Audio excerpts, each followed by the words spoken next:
Hello, Pittsburgh. It's your girl, Mish. I'm here on the Mish Connection wearing chef design earrings, custom made for me. And I'm here with James Colwell. We're going to talk about his book. We're going to talk about hair designs, fashion designs. We're going to talk about everything. Let's get connected, people. Please welcome James Colwell. Thank you. Hello. Hi, James. Hey, how are you? I am good. I'm glad to be here. Yeah, I'm glad to actually have you because you are a very talented person. I've always known that. I'm going to let you know now.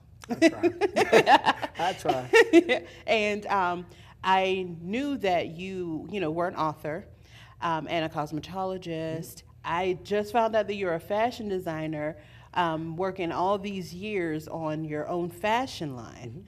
Wow. So we have a lot to cover today, but you just came out with a new book. I did. Yes. It's my fourth book. It's actually called Between Pews.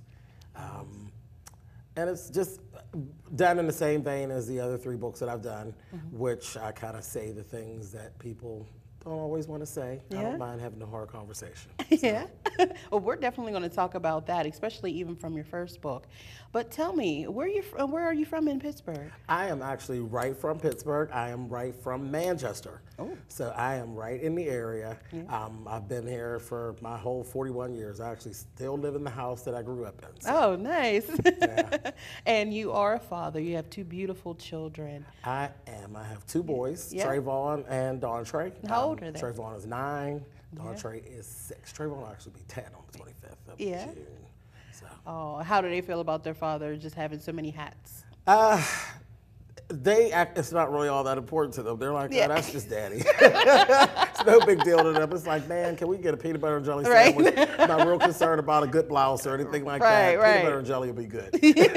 Good. So, I mean, what inspired you to even start writing?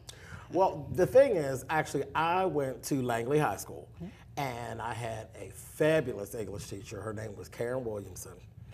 And I was real interested, and I went through a creative writing class with her in the 11th grade. And I had the interest there, and I always was writing stuff, and I did all that. Well, fashion ended up popping in the 12th grade, and I kind of stayed there. And that's where I ended up going to Clarissa School of Fashion Design and get my degree and all of that stuff. Oh, wow. So the writing kind of took the back side. And I says, okay, no problem. I hadn't thought about it again. Then I was at a job that I didn't really care to be at. Yeah. Which a lot of us are, Doing unfortunately. training, Yeah. and they were training something that I actually knew how to do already. Yeah. So my mind was kind of wandering. I literally, in about 20 minutes, wrote the background for my first book, which is Love and Topaz. Wow. Okay. And I really wasn't thinking too much of it because I had already started doing poetry and things like that from my shows that I actually do here on PCTV. Okay. And I had gotten into the poetry and that kind of thing, but never thought about actually writing fiction stories or anything. I hadn't thought about this since 11th grade. I put it in my bag, said, whatever. About 2 weeks later, I'm sitting watching television. I go in my bag. It's like 2:30 in the morning. Pull it out. I'm like, you know what?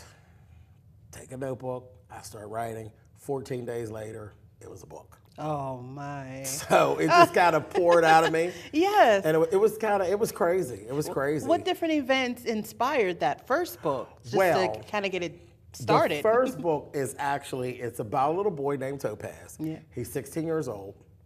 He is basically trying to learn how to love himself. He is a homosexual. Yeah.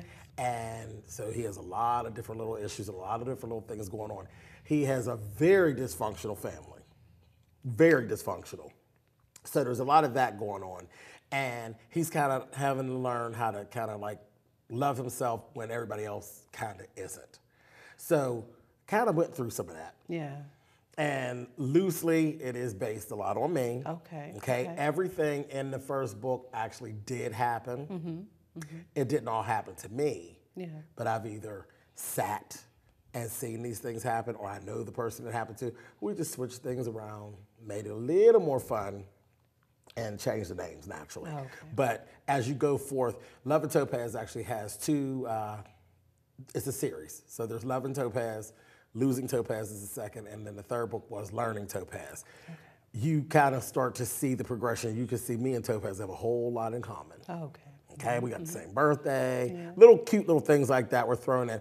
But his journey is a lot of it is my journey. Oh, okay. You see, he started off kind of docile, and then he gets a little tough. Yeah.